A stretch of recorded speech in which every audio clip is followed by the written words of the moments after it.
Greetings, my fellow tarot lovers out there. This is the Craft of Living back again with yet another unboxing. Because y'all should know by now that I'm on a quest for self-realization and discovery and expansion and just, a general level of raising of vibration and frequency.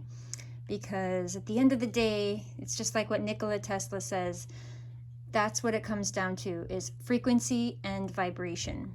So here we are again, and today we're doing an unboxing of an Alana Fairchild tarot deck. I love her deck of the Earth Warriors, and I wanted to see what other ones she had.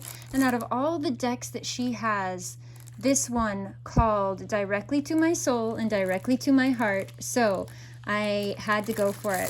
I bet you're wondering what it is. And it is the Sacred Rebels. So was drawn to this one.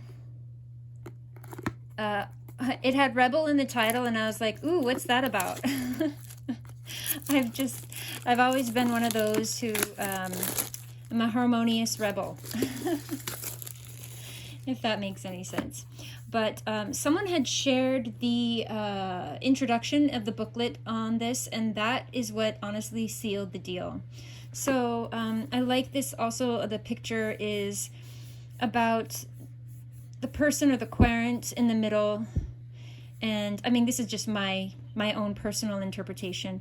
Collecting ancient wisdom from higher realms, from your soul realm, from ancient masters, from just a higher consciousness level than yourself.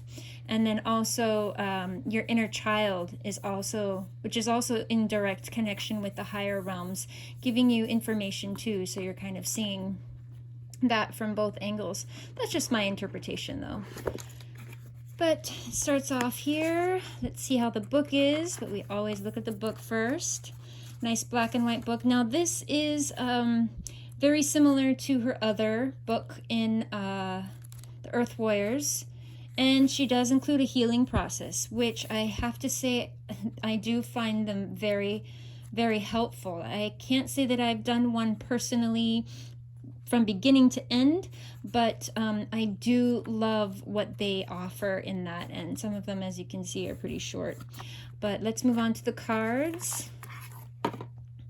So we've got After the Storm, and Inspiration. Okay. Against the Grain. Follow Your Own Rhythm. Legacy of Light. What do you feel? Every journey starts with a single step. What you want wants you, which is something I've actually been practicing myself. Instead of going the old-fashioned way and going out and seeking, I am putting it out there what it is that I want. And as opposed to the popular belief of just like sitting on your butt, just waiting for things to come to you, I am taking action. I am taking spiritual action. I'm taking energetic action. I am taking physical action, but not in the same way as I would have before. And I am trusting in the process and trusting that the universe is going to step up and provide me with hints and cues of breadcrumbs of go here. Okay, now go there. Okay, now do this. Okay, now do that. And I have just been a compliant truth seeker and light bringer and been following all of those little cues. So we have Beyond the Mind, the Heart Beats. Relax the hold of darkness and be at cause. This one was curious to me. I wanted to look up what this one meant. Trust yourself. We have Restore and Replenish. Sacred Fool. We always love the Sacred Fool. Visions of Life Beyond Death. and Pandora's gift. So we will do one real quick draw just for fun. Feel free to stop if this is all you are wanting, but I always like to just see what the message from a brand new deck, I didn't even clean it or anything, just to see as a sampler.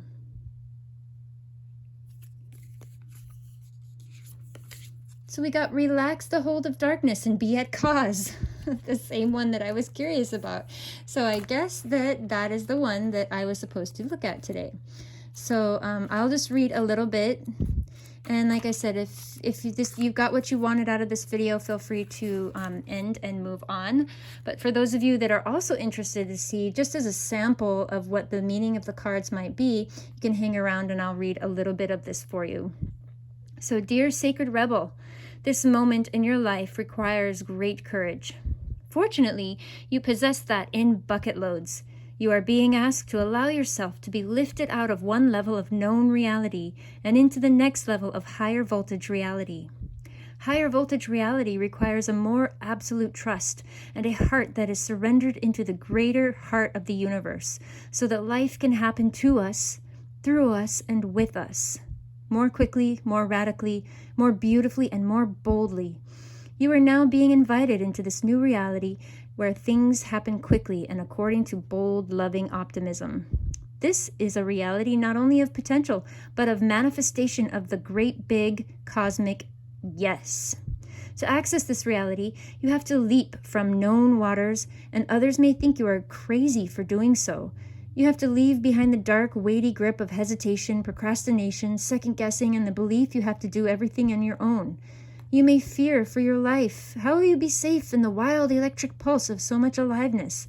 How will you function without the hazy, sleep-inducing paralysis of playing it safe, taking too long, and placing lesser priorities above your sacred art of life?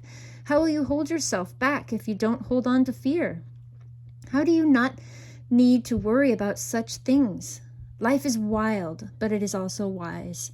It is a force of startling raw awakening at times, but it is also the natural process of evolution where all things mature according to the seasonal cycle in right timing. You are a part of, not apart from, that process. The invitation to shift gears and jump on board the express train of life will feel exhilarating and perhaps also challenging. When you are in hold of the darkness, you will feel pushed to turn away, to imagine it is all too much, and to create excuses about how your desires aren't grounded enough, that you are being too flighty or flaky, or that you are not living in the real world. That is fear talking, not the truth. If the sacred rebel is not awakened, we will continue to live in a culture drenched in fear and distrust of nature. Those without awakened hearts don't yet understand what nature knows. She knows timing. She knows life and death. She knows the creative process. She just knows and can be trusted to support us, her own creations, in becoming all that we can become. Does this mean that we become passive and just flow along like a limp leaf detached from the tree and blown about randomly by the breeze? No. Being free of the dark hold empowers us to take up our cause. This means being free to act and affirm the intuitive feelings we have by following up on them. This is the painting like someone who has lost their mind, completely free and from the heart. It means writing even though you have no conscious idea of what you're writing, even as the words are streaming forth upon the page before your rather curious eyes. And it means speaking about your truth and never hiding it away, allowing it to breathe the fresh air and be held in the gaze of another. Detach from the darkness. That would say it is not enough or must be the best thing ever, whatever that means, in order to be worthy of a place in the world. Instead, just let it be what it is. It might fly, it might endure, and it might not. All of nature, including you and your passion and dreams, will be what is needed when it is needed and how it is needed, according to wisdom. We just have to trust in this, within ourselves and within nature herself through the flow of life, and participate. You are asked to go within and imagine diving deep off the edge of what you have known. There is so much more calling to you now. It's your time. Leap.